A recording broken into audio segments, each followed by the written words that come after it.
Where were you born? Were you born? What sign are you? Um, Can you tell me, where were you in your life before Katrina okay. that let you go down there? Okay. Hold up. Tell, yeah. Why do we always say it's just like, it's like the big moment of setup. Go ahead. Okay, you ready? I heard about Katrina when I was in Indonesia. The news that we received was that there were 10,000 people deceased in New Orleans. I did not arrive back into the States until towards the latter part of September. And at that time, I knew I was going to have a free space in my life. I wasn't moving straight back to a job. I didn't have to get right back to my apartment, my house or anything. So it was a time when I knew I could go ahead and get down there and volunteer right away, because I landed in the southern part of the United States when I came back from Asia. And as soon as I was well and fit, headed down there right away by myself. And so you didn't have a 9-to-5 job you had to go back to? No, I had been traveling. I had been living in Indonesia for a year prior to Katrina, so the timing was very good for me to continue to take some time off. Yeah. Right. When you got down there, when you landed, how did you actually get there? Well, I, as I said, I was in the southern part of the United States. My car had been. Plane. Oh, airplane. Hi. Oh, got it. I got that bug. You landed in the southern United States, but you didn't land in Mississippi.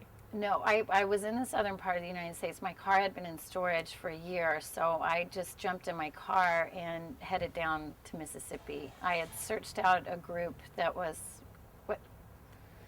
We'll start over again once this car Oh, okay.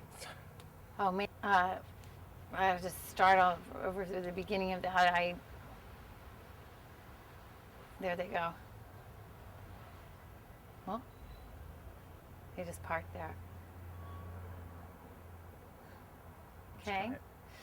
I had spent a year in Indonesia. I got back to the southern part of the United States where my car had been in storage for a year. So I jumped in my car and drove down to Mississippi, where I had located a group that I could volunteer with for, my intention was 2 to 3 weeks. It was a secular group that I had found on Craigslist, actually. And I just wanted to go down and help clean up, get some houses straightened out,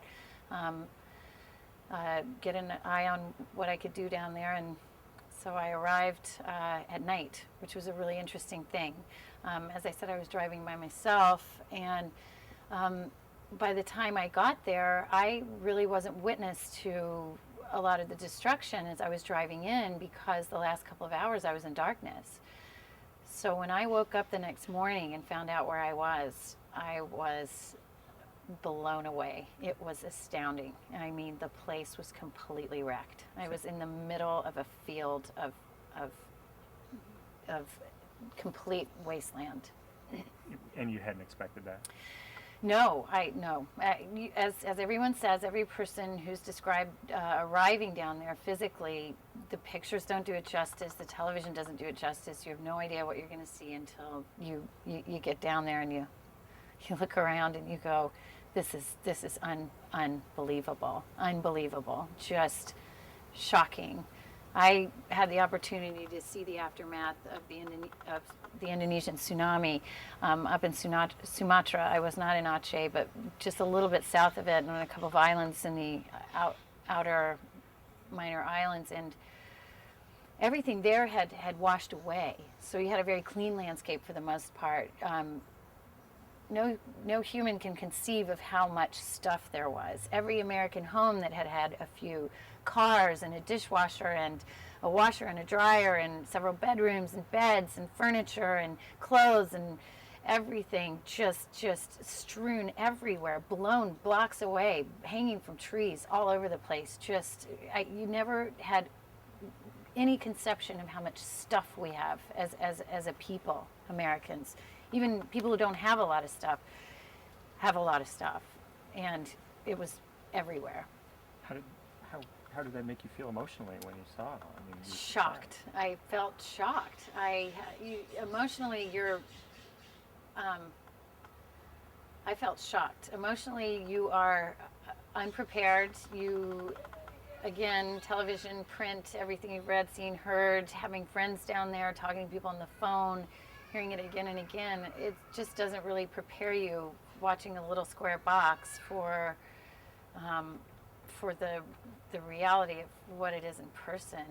It made you feel sick. It made you feel frightened. It made you feel heartbroken for the people who had been through that. It made you wonder how a single soul could have actually waited that storm out and lived. So once you were there and you met up with your people and you started to work. Yeah, my situation was interesting. I arrived to a group that was having a crisis in leadership, and I worked with them for a bit of time, and the director came down, ironically, right around the same time that I was there, realized they were having a problem, and unexpectedly asked me if there was a way that I might be able to stay longer and sort of assume a leadership role. And little did I know that it would turn into a 7-month-long project. I was happy to help them in the interim to sort of get a better focus on what they were doing, kind of put together a sort of what's that word I'm looking for, and I'm losing this. Well, you say it was a 7-month thing, and you went down there thinking it was 2 to 3 weeks. Yeah. So, how did that? I mean, were a lot of people there for longer than anticipated? And I think some people ended up there for longer than anticipated. That really wasn't the case so much in the group that I worked with. I didn't have as many resident volunteers as, for instance, the Burning Man group did. I believe those guys, a lot of people came down. There was a sense of community, and a lot of them were in a position and a place to stay and work there for a longer period of time than the volunteers that we ended up recruiting that came through our website to us. Most of my people stayed a week, sometimes 2, maybe a little longer, and I had a very small handful of resident volunteers who stayed for a longer period of time, but mostly I had a very rotating workforce working for me. And how did you end up hooking up with the Burning Man group? Well, I did work in New Orleans as well, and I was taking a trip back from New Orleans, and I saw a woman hitchhiking on the highway. It was actually on the entrance ramp to the highway, and she was just writing up her sign, and of course I pulled over and said, hey, do you need a ride? And it turned out to be Kathy. And she was headed to the Burners Camp in Biloxi at the temple. And I had heard about their group and had been interested in getting over there to meet them and see them. Always excited to interface with other volunteer groups, especially ones that I felt were like-minded and not necessarily faith-based, but very all-encompassing and accepting of all folks from all walks of life.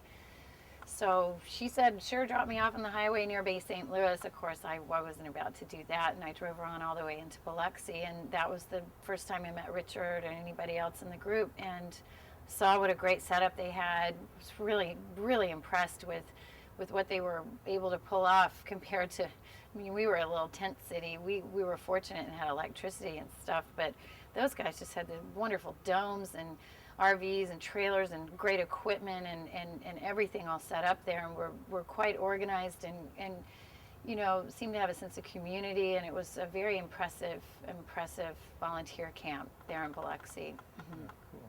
So you say that's where you met Richard, and can you expand on, you met Richard and then what happened? You guys, was there instant attraction? And I'm not expanding on that at all. Okay. I'm not talking about. But can you talk about Richard anyway? Yeah, I'll talk about Richard, but nothing personal. Yeah.